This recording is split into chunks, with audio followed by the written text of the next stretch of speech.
Hola, buenas tardes. Bienvenidos a 7 Economía, a la economía en andaluz. Los precios de los alimentos han cerrado 2023 como con una subida de un 7%. El precio de aceite de oliva se ha duplicado, triplicado, casi cuatriplicado en lo que llevamos los últimos meses. Una situación que, por supuesto, está afectando muchísimo a los bolsillos de las familias andaluzas y también de los empresarios y de los autónomos. Y los expertos, muchos expertos, achacan toda esta situación, culpan gran parte de esta situación a la sequía, a la falta de lluvia y sobre todo a la falta de agua embalsada. Hoy vamos a hablar con representantes del campo andaluz para saber qué hay de verdad en esto, cómo si la sequía está afectando de verdad tanto a la producción y sobre todo cómo le está afectando a ellos. Tenemos con nosotros a Eduardo Martín. Buenas tardes, Eduardo. Muy buenas tardes. Que es secretario general de Asaja Sevilla. Tenemos con nosotros a Cristóbal Cano. Buenas tardes, Cristóbal. Que eres secretario general de UPA Andalucía. Y tenemos con nosotros a Ramón García, que es secretario provincial de COAC Sevilla. Buenas tardes, Ramón. Pues vamos a hablar directamente del tema, pues eso, del titular, el aceite, más bien de la falta de aceite. De hecho, esta misma semana he leído un titular, lo mismo un poquito alarmista, porque estamos en la época del clickbait, pero el titular literalmente decía: España se puede quedar sin aceite por primera vez en la historia. No sé, ¿tan mal está la cosa, Cristóbal? Empiezo por ti. Buenas tardes. Bueno, una situación muy complicada.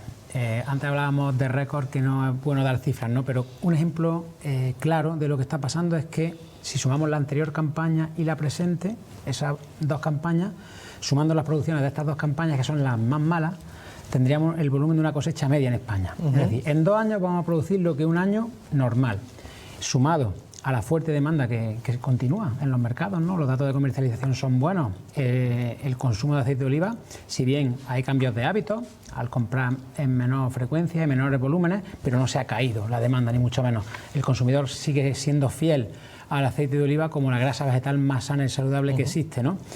Eso, como digo, está dando una situación de tensión en los mercados, de profundo crisis en todos los eslabones, y especialmente cuando hay momentos de dificultad como el que estamos atravesando en el sector del olivar, siempre sufren más los eslabones más débiles de la cadena, que es el olivarero y el consumidor, el primero y el último eslabón, que somos los que tenemos menos herramientas para hacer frente a esta situación, como digo, consecuencia de la crisis climática.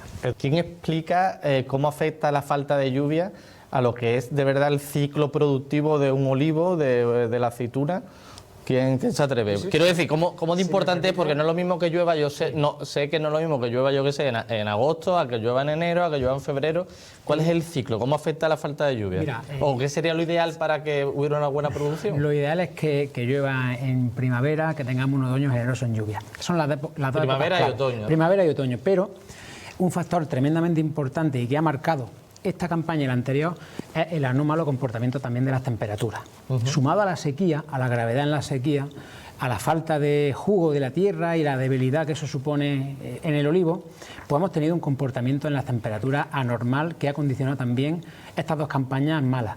Especialmente las olas de calor de finales de mayo, principios de abril, que coinciden con la floración del olivar, que es un momento especialmente sensible, y esas olas de calor que hay que recordar que superamos los 35-36 grados a finales de mayo en la zona productora de olivar de Andalucía, hizo que se quemara la flor, que se achicharrase, para entendernos, y eso ya condicionó el devenir de la presente campaña. Y también, o sea, que hay que tener en cuenta más cosas aparte de que haya o no haya agua. Por ejemplo, la subida de temperatura. Te estoy viendo que tienes apuntado ahí que el dato de 17,5 grados de media que hubo, que la AEMET ha dicho que ha sido la temperatura media en Andalucía más pues alta en 2023, y es la más alta desde 1991 y 1 grado más que el año anterior. Eso, que es una media, pero claro, eso significa que ha habido meses, como tú decías, en mayo, que, bueno, aquí por lo menos en Sevilla hemos tenido 40 grados en mayo, 40 grados en abril incluso, en junio, en julio, en agosto. Y bueno, yo qué sé, es que hemos estado medio año con los 40 grados. Y hay que recordar también, más cercano en el tiempo, que en el puente de diciembre había 30 grados en Málaga, ¿no? Sí. Anormal. Eso también condicionó, especialmente en el otoño, temperaturas altas que también me preguntaba el ciclo del olivar, de la aceituna, el rendimiento graso, que es la cantidad de aceite que tiene la aceituna, también se ha visto muy mermado este año precisamente por las temperaturas, porque sumado a la sequía las temperaturas no han acompañado con esos vaivenes. Al final las plantas, el campo está loco. En pocas palabras, no sabemos cómo enfrentarnos a esto, la verdad. Hay poco producto, por los motivos evidentes de poca producción, provocados por la sequía, altas temperaturas, que no solo afectan evidentemente a Andalucía, que somos el principal productor, y luego ahí cada vez hay más demanda, porque ya no solo el aceite se hicieron muchos esfuerzos por vender el aceite fuera de España, de que se engancharan el aceite pues, en Estados Unidos, en Japón, en Asia, pues ahora hay muchos consumidores y se está dando el hecho de que hay más consumidores y menos producción, precios altos, como pasa, pues yo qué sé, como ha pasado toda la vida con la gasolina cada vez que ha habido menos producción, por poner un caso. La ley de la oferta y la demanda. Que entendéis el cabreo de los consumidores, entiendo, pero las organizaciones agrarias, como también decía creo que Cristóbal, poco podéis hacer, ¿no? Sí, o sea, a vosotros estáis al principio, comprar las aceitunas al precio que... Al final, cuando tú tienes una merma en tu producción del 70, del 80% menos que una cosecha media, incluso hay olivareros que están a cero, que no han tenido producción, que no ha habido aceituna que recoger, a cero, con los costes altos. Por mucho que esté el aceite de origen a 8 o 9 euros, 9 por 0 es cero.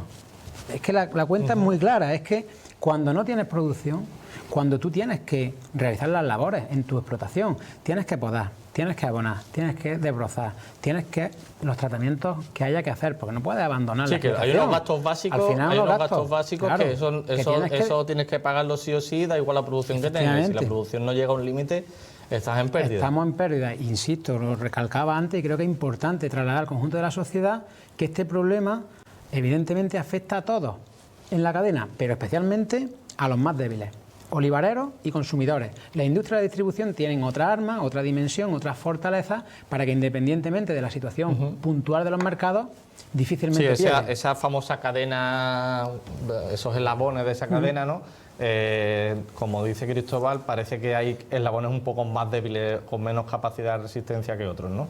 Hablando de política, porque hemos hablado de las últimas medidas del Gobierno, y estamos hablando de este tema que es político.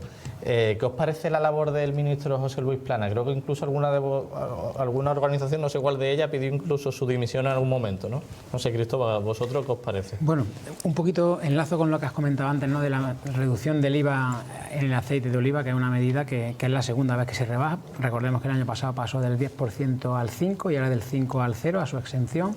Es una medida que hemos catalogado como que va en la buena dirección, porque seguro que contribuye a mantener la fortaleza en el consumo de aceite de oliva que hemos visto en estos años pasados de las dificultades, pero también hacemos el llamamiento de que, ya que se ha cubierto en parte la dificultad del consumidor, ahora que las administraciones miren al primer eslabón, a los olivareros, porque el sector del olivar, hay que recordar que es el único sector que no ha tenido a día de hoy ayudas directas por parte de ninguna administración. El año pasado se pusieron varios paquetes de medidas por la sequía, por la invasión rusa de Ucrania, ayudas directas por hectárea, por cabeza de ganado a muchos cultivos. Pero el olivar quedó fuera y ha quedado fuera. Había quien decía que vamos a ver cómo iba a quedar esta campaña porque probablemente no sería necesaria esa ayuda. Ha quedado claro que es más necesaria que nunca.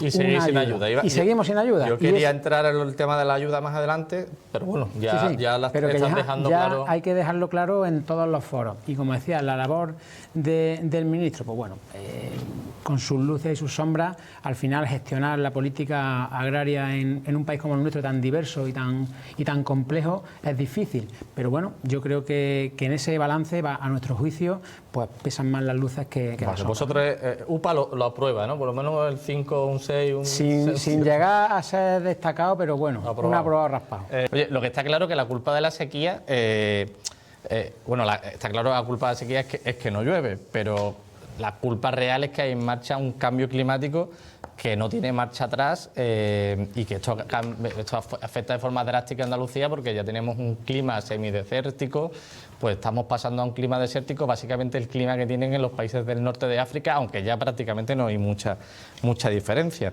entre una zona y otra.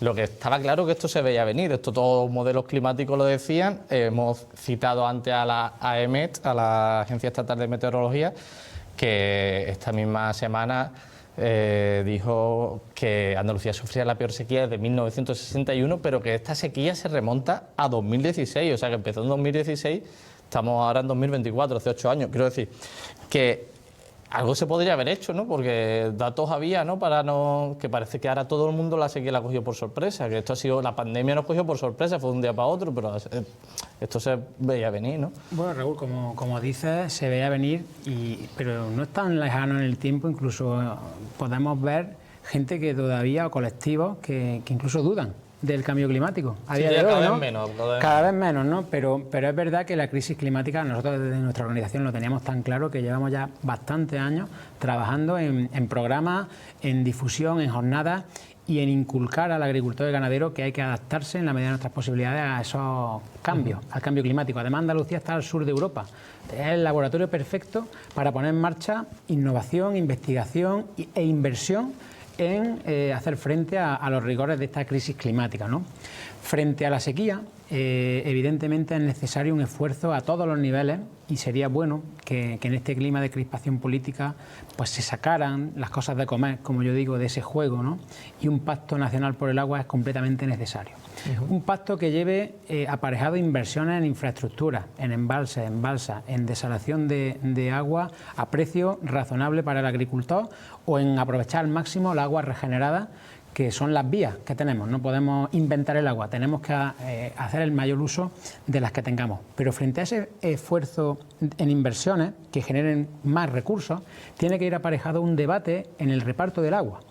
Porque no solo hay que quedarse en el pedir infraestructuras, que evidentemente son necesarias, también hay que reflexionar sobre qué modelo de agricultura o a dónde va ese recurso. El agua es un bien público, escaso y valioso, y tiene que distribuirse donde, a nuestro juicio, donde mayor retorno social y económico haya. Porque, como digo, es un recurso escaso, valioso y que tiene que tener el mayor de las mayores externalidades, que te genere empleo, que genere riqueza, y especialmente en las zonas donde pocas motivos o cuestiones de desarrollo haya, más allá de una agricultura sostenible, basada en agricultura profesional familiar, o por ejemplo, que había también mucho debate, ¿no? Hablaba antes Eduardo de la PAC, ¿no? Al final la política orienta o induce a cómo hacer las cosas, ¿no? Hay cuestiones en las que los agricultores tenemos, insisto, que adaptarnos y, bueno, poner nuestras explotaciones de la forma más sostenible posible. Por ejemplo, con los ecoregímenes, que aquí en Andalucía hemos dado ejemplo de que los agricultores hemos apostado por ellos, en las cubiertas vegetales, en las cubiertas inertes, rotación de cultivos, porcentajes de barbechos, márgenes de biodiversidad, pero eso tiene que ir acompañado con recursos económicos, con tiempo de adaptación y con pedagogía, con enseñar a cómo hacer las cosas, insisto, acompañada de recursos, si es que queremos que la agricultura, que nuestro papel esencial es alimentar a la población, además mejoremos el medio ambiente, pero con recursos. No puede ser todo a costa del agricultor. Sí, que mucha mesa, mucho diálogo, mucho acuerdo, Esta misma semana la Junta de Andalucía sacó un informe que literalmente dice la situación de sequía es grave en Andalucía, que si le está impactando en el PIB, porque no solo impacta al sector de la agricultura, sino a muchos más sectores.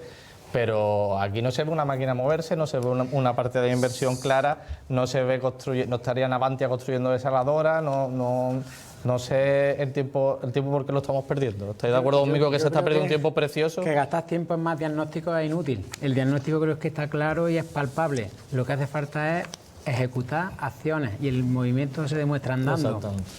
Solo me queda ya tiempo para daros las gracias. Muchas gracias, Eduardo, por venir a Siete Economías. Muchas gracias, Ramón, por venir a Siete Economías.